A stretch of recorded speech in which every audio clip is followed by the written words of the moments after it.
I've always believed discipline is power, in work, in relationships, in life. If you can control your emotions, you can control your outcomes. That's what I used to tell myself when I first started noticing changes in my wife's behavior. It started small.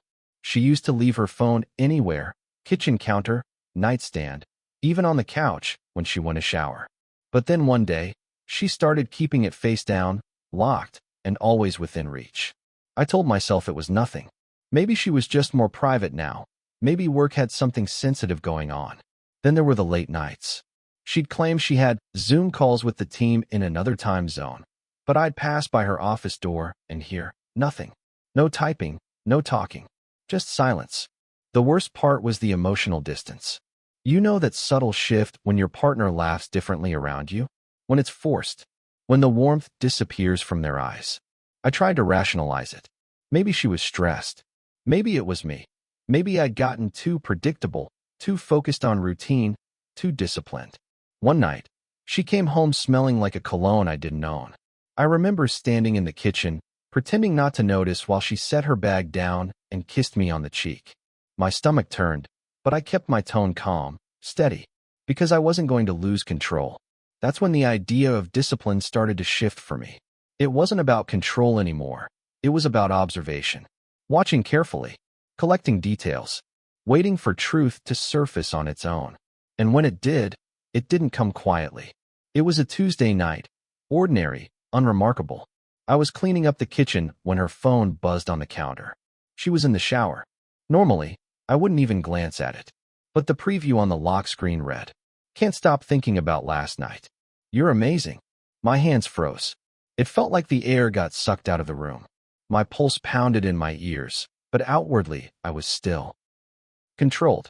Disciplined. I didn't open it, not right away. I just stood there, staring at that one line. My mind started cataloging possibilities. Maybe it was an old friend being flirty.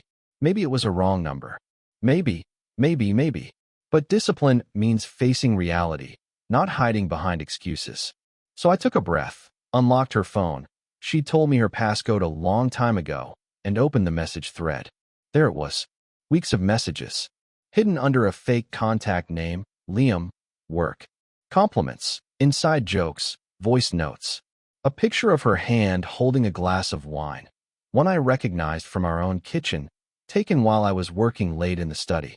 Then came the line that broke something deep inside me. "Wish you were here instead of him." It wasn't anger that hit me first. It was this cold, hollow calm. The kind that makes your hands steady and your breathing slow. I took screenshots, emailed them to myself, then quietly set the phone back exactly as it was. When she came out of the shower, towel around her hair, smiling faintly, I smiled back. Said goodnight, kissed her forehead, and I lay next to her that night, fully awake, watching the shadows on the ceiling, feeling the kind of pain that doesn't explode, but burns silently, slowly, like a slow drip of acid on the heart. Tomorrow, I told myself, would be the day I'd decide how disciplined I really was. The next morning, I woke up before her. I made coffee, fed the dog, sat at the table, and stared at the steam rising from my mug. My body felt like it was made of stone, but my mind was razor sharp. I knew I couldn't just burst out with accusations. Not my style. I needed clarity. I needed truth from her own lips. When she came down, still half asleep and scrolling her phone, I said, "We need to talk." Her fingers froze mid-scroll. "About what?" she asked, trying to sound casual, but her voice wavered. I gestured to the chair across from me. "Sit." She did. I pulled out my own phone, opened my email, and turned the screen toward her, the screenshots staring back at both of us. The color drained from her face. There was silence for what felt like forever. Then she whispered, "It's not what it looks like." That line. The oldest line in the book. I almost laughed, almost. I said, "Then tell me what it is." She started rambling. Something about emotional connection, how she felt lonely, how she and this guy just understood each other. She swore it wasn't physical at first. Then, under pressure, she admitted it was once, then twice, and finally, a few times. Each revision hit me like a hammer. What made it worse was how she cried. Not because she hurt me, but because she got caught. She said she'd been confused, that she didn't want to lose me, that I'd become distant and too disciplined. I sat there, listening to her twist the narrative, as if my self-control, the very thing that built our life together, was the problem. She wanted me to yell, to throw things, to show her passion. But I wasn't giving her that satisfaction. When she finally asked, "Can we fix this?" I said nothing. I just looked at her, my face calm, my eyes steady. And for the first time, I saw it, the fear. She realized I wasn't going to explode. I was going to decide. I didn't answer her question right away. Instead, I stood up, poured myself another cup of coffee, and said, "You can stay with your sister tonight." She looked stunned. "What? What?" "Because I need to think," I said, keeping my voice even. "And I can't think clearly while you're here lying, crying, and trying to rewrite what happened." She tried to reach for my arm, but I stepped back. "Please, don't make this harder," I added. She left that afternoon. No yelling, no dramatic scene. Just a quiet packing of a few bags, a mumbled, "I'm sorry," and the sound of her car pulling out of the driveway. The silence that followed was deafening. I sat in our living room, looking at the framed photos of us from vacations, holidays, ordinary days that suddenly felt like lies printed on glossy paper. I wondered how long she'd been gone emotionally before her body followed. That night, I opened my laptop and did something I hadn't done in years. I wrote. Not for work, not for her, just for me. I poured out everything I felt. The betrayal, the humiliation, the disbelief. And as I wrote, one sentence kept repeating in my mind. Discipline is power. But now it meant something different. It wasn't about suppressing anger or pain. It was about choosing direction over destruction. I wasn't going to let her chaos define me. I called a lawyer the next morning. Told him I wanted to understand my options, quietly, efficiently, without drama. When my wife texted me later that day, saying she wanted to come home and talk, I replied, "There's nothing left to talk about. I wish you peace, but I'm done." And I meant it. Word spreads fast when you separate from your spouse. Faster than truth, that's for sure. Within a week, her sister called me, crying, saying I was overreacting and should at least hear her out. Her mom texted me too, something about how marriages go through phases. What none of them knew was that I'd already seen enough. Messages, hotel receipts, even a few voice notes I wish I could erase from my brain. I stayed calm, polite, and didn't drag her through the mud. I just told them it was over and that I wished her well. That phrase, "I wish her well," became my shield. My friends' reactions were split. Half of them wanted to take me out, get drunk, forget about her. The other half told me to hit the gym, focus on rebuilding. But the thing is, I didn't need distraction. I needed direction. Then came the first unexpected twist. A few days later, the guy she cheated with, Liam, emailed me. He said he didn't know she was married.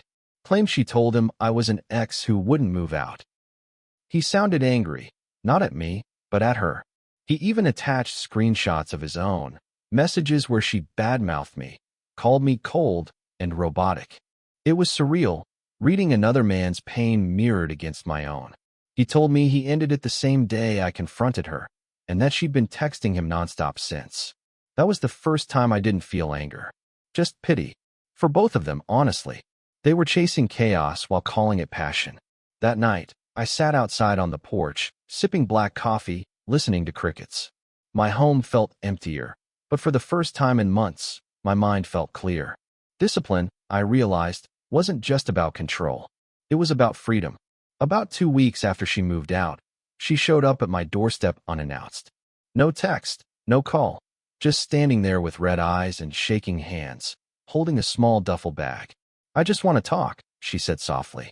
I stepped aside, not because I wanted her inside, but because I didn't want the neighbors watching the show. She sat on the couch, the same spot where we'd once planned our vacations, our future. I stayed standing. She started talking fast, like she'd rehearsed it, about how she'd cut things off with him, how she'd been seeing a therapist, how she realized what she'd lost. She said she wanted to start over. Her voice cracked, but her eyes were steady, too steady. It wasn't guilt I saw. It was desperation. Then came the bombshell. She said she was pregnant. I didn't even breathe for a few seconds. Just stared at her. Then I asked, quietly, "Is it mine?" She didn't answer right away. That silence told me everything. When she finally whispered, "I don't know," I just nodded. Calmly. Slowly. That's the thing about discipline. People think it means being emotionless. It's not. It's about being deliberate. So I said, "You need to figure that out before we have any kind of conversation." She broke down crying, saying she didn't want to do a test yet, that she just knew it felt right between us. I didn't argue. I just walked to the door, opened it, and said, "You should go." She left, sobbing. After she was gone, I sat back down on that couch and realized something strange. I wasn't angry. I wasn't even sad. I was detached, like I'd already buried this version of my life and was standing at the graveside, watching from a distance. The next day, I called my lawyer again and told him to expedite the divorce papers. A week passed after that doorstep scene. I didn't reach out, didn't check in. I focused on work, the gym, and small routines, things that reminded me that I still had control over my life. But the thought of that pregnancy hung over me like a storm cloud. Then, one morning, my phone buzzed with a text from her sister. "You probably already know, but she lost the baby." I didn't, and I didn't know how to feel. Relief? Sadness? Nothing fit neatly into place. I just sat there staring at the message, my coffee turning cold in my hand. That night, she texted me herself. A long, messy paragraph. She said she'd miscarried, that it was probably for the best, but she wanted to see me just once. I didn't respond. A few days later, I got another message, this time from Liam. Again, he told me she had shown up at his place too, claiming the baby was his, then saying it might not be, then breaking down and blaming both of us for ruining her life. That's when it hit me. She wasn't looking for reconciliation or forgiveness. She was looking for stability, any version of it she could cling to. That realization didn't make me hate her. It made me understand something darker. She didn't betray me because she was evil. She betrayed me because she was weak. I forwarded all her messages to my lawyer, documenting everything. No emotion, just order. And as strange as it sounds, that's when I felt truly free for the first time. Like I'd finally stepped out of a fog that had been there long before the cheating ever started. But just when I thought it was over, another twist arrived, one I didn't see coming at all. About a month later, I got an email from her old coworker, someone I barely knew but had met a few times at company events. The subject line read, "You deserve to know this." Inside were screenshots, not of messages with Liam, but with another man. Someone else entirely. Dates going back almost a year before the affair I already knew about. They'd been careful, no names, no photos. But the coworker recognized my wife's writing style and phone number from a group chat. The messages weren't just flirty. They were confessional. She'd told this man about me, about my rules, my discipline, my control. She'd painted me as some cold, robotic husband who scheduled affection like meetings. Reading that, I actually laughed. Because it wasn't true, but I could see how it felt true to her. My discipline, my structure, to someone who thrives in chaos, it must have felt suffocating. Still, what hit me hardest wasn't the cheating. It was the pattern. She'd been addicted to validation for years, long before I noticed anything. Every time she felt small or unseen, she found someone new to mirror her worth back to her. And I realized, I could have been the most loving, spontaneous, emotionally available man on earth, and it still wouldn't have stopped her. Because her problem wasn't me. It was her emptiness. That night, I forwarded the screenshots to my lawyer and told him to file the final papers. No more waiting, no more what-ifs. When he asked if I wanted to include the new evidence, I said no. I didn't need to humiliate her. I just wanted out. The next morning, I woke up early, made coffee, and took a long walk through the quiet streets. For the first time in years, I didn't check my phone. Didn't think about her. Didn't need to. Because discipline isn't about controlling other people. It's about mastering yourself, even when everything around you falls apart. The divorce process was surprisingly smooth. Maybe because by then, there wasn't any fight left in either of us. She didn't contest anything. No drawn-out drama, no courtroom spectacle. Just signatures on paper and a quiet, "I hope you find peace," exchanged at the lawyer's office. I walked out into the parking lot afterward and just stood there. The sky looked the same, the air smelled the same, but I was different. Something inside me had been stripped down to its frame. I sold the house 2 months later. Not because I couldn't afford it. I just couldn't live among those ghosts. Every wall, every drawer, every tiny scratch in the hardwood had memories baked into it. So I downsized to a modest apartment overlooking the city. Clean, minimalist, quiet. At first, the silence felt heavy. Then, it became a kind of meditation. I'd wake up early, cook breakfast, go to the gym, work, read. No chaos. No emotional spikes. Just steady progress. But the universe has a strange sense of timing. One evening, while running errands, I bumped into Liam at a bookstore of all places. He looked different, gaunt, tired, but grounded. We both froze for a second. Then he said, "Guess we've both been through hell, huh?" We ended up grabbing coffee. It was weird, sure, two men connected by betrayal, but there was a strange, mutual understanding there. He told me he'd been in therapy, trying to figure out why he fell for someone like her. I admitted I was doing the same kind of reflection, just from the other side of the wound. He said something that stuck with me. Some people teach you how to love. Others teach you what love isn't. We clinked mugs like war survivors and went our separate ways. That night, I wrote in my journal. Discipline gave me structure. Pain gave me depth. Together, they gave me wisdom. And for the first time, I actually believed it. About 6 months after the divorce was finalized, I thought I was finally in the clear, emotionally stable, life on track, mind quiet. I had even started dating again, cautiously, meeting a woman named Erin who felt refreshingly grounded. No drama, no hidden agendas. Then, one Saturday morning, my phone buzzed. Unknown number. It was her. The message was short. I just wanted to say I'm sorry. Truly. Can we talk?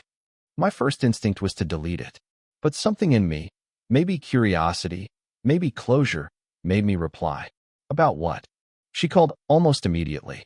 Her voice trembled, but not from guilt, from exhaustion. She told me her therapist had suggested she make amends, that she'd been spiraling for months, that Liam had cut contact completely. She said she didn't want anything from me, just forgiveness. I listened quietly, heart steady. When she finished, I said, "I forgive you." She started crying, like she didn't expect that answer. But then I added, "Forgiveness doesn't mean reconciliation. It just means I refuse to carry this anymore." Silence on her end. Then she said, "You always were stronger than me." That sentence hit harder than I expected, because I realized she was right, but not in the way she meant. Strength isn't about never breaking down. It's about not staying broken. After we hung up, I just sat there, staring out the window, thinking about everything. The chaos, the lessons, the pain. And I realized, I didn't hate her anymore. Not even a little. That was the moment I knew I'd healed. Not because I forgot, but because I could remember without bitterness. When Erin came over that evening, I told her the whole story. Every painful detail. She didn't flinch, just held my hand and said, "That kind of honesty is rare." And for once, I believed her. A few months into my relationship with Erin, things were going smoothly, almost too smoothly. I was cautious, yes, but there was a kind of calm joy I hadn't felt in years. Until the day she introduced me to her best friend, Lisa. Lisa was vibrant, charismatic, and, I realized immediately, the type of person who could make anyone feel seen. But there was a moment when her gaze lingered a second too long, and a comment slipped out that set off alarm bells. "You're lucky to have someone who's so disciplined. Most men can't handle a strong woman." At first, I laughed it off. But later that evening, Erin mentioned, almost casually, that Lisa had a history of drama, relationships ending in chaos, affairs, even public confrontations. I felt a flicker of unease, a whisper in the back of my mind. Discipline is power, but will it hold if tested again? Then, the unexpected happened. A week later, Lisa showed up at our apartment unannounced, drunk, and started talking about her problems in a way that crossed lines. She flirted. She tested boundaries. She hinted that I was different from other men she'd known. So serious, so controlled. Most people would snap. I felt the old rage rising, a primal desire to throw her out, yell, make her regret it. But instead, I stayed calm. My discipline, the same one that had guided me through betrayal, kicked in. I told her firmly, "You're not welcome here anymore. Respect my space or leave." She tried to argue, but I didn't budge. I didn't raise my voice. I didn't negotiate. She left, slamming the door behind her, and I didn't follow. That night, I realized something crucial. Discipline isn't just about controlling your emotions when someone cheats. It's about maintaining your integrity, your boundaries, your peace, every single day. I turned to Erin and said, quietly, "This is the life I want. Calm, clear, free from chaos." She smiled, squeezed my hand, and for the first time, I truly felt like I had chosen the right path. By the end of that year, my life had taken a shape I never could have predicted. The divorce, the betrayal, the chaos, it had all become a strange kind of catalyst. I was calmer, more grounded, more deliberate in everything I did. Discipline had shifted from being about control to being about freedom. Work started to flourish too. Without the constant emotional drain, I poured energy into projects that had stalled for years. I took on challenges I'd once avoided, negotiated deals I'd hesitated on, and even started mentoring younger colleagues. Somehow, the pain had sharpened my focus rather than dulled it. And then there were the small, unexpected joys. Cooking dinner with Erin became a ritual. Sunday runs through the park, watching the city wake up, became meditative. Even routine tasks, paying bills, organizing my apartment, brought a strange satisfaction. They were mine, fully under my control, and I loved that. One evening, I caught myself laughing at something silly Erin said, and for the first time in years, it wasn't tinged with guilt, fear, or regret. I realized that life's unexpected twists, betrayal, heartbreak, chaos, weren't punishments. They were lessons. I wrote in my journal that night. Discipline gave me clarity. Pain gave me depth. And acceptance gave me freedom.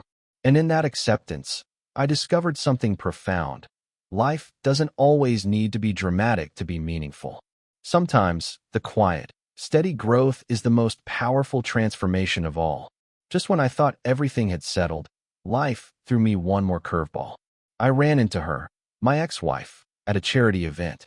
She looked different, polished, composed, maybe even regretful. My first instinct was to walk past, ignore her completely. But then she approached me, smiling nervously, as if our entire history could be smoothed over with a polite handshake. "I just wanted to see how you're doing," she said. I studied her carefully, calmly. No rage, no lingering attachment, just clarity. "I'm doing well," I said. "Better than I ever could have imagined." She hesitated, then asked if we could talk somewhere private. I shook my head. "There's nothing left to discuss," I said firmly. "I've learned everything I needed from our relationship, and I've moved on." For the first time, I saw true comprehension in her eyes. She realized I wasn't going to be drawn into old patterns of blame or guilt. I didn't yell, I didn't argue, I didn't justify myself. I just left her there, standing in the hallway of that grand event, and walked away. That night, I wrote in my journal, "Discipline isn't about controlling others. It's about mastering your reactions, your choices, and your boundaries. And when you do that, even the past loses its power over you." It was a small victory, but one that felt enormous. By now, life felt quieter, but not empty. In fact, the silence allowed me to hear myself think, really think, for the first time in years. I realized that the chaos of betrayal had been a harsh teacher, but also an invaluable one. Here's what I learned. Discipline is power, but not in the way I thought. It's not about controlling someone else. It's about controlling your response, your boundaries, and your choices. That's where true strength lives. Pain is inevitable, but growth is optional. Heartbreak, lies, betrayal, they all happened.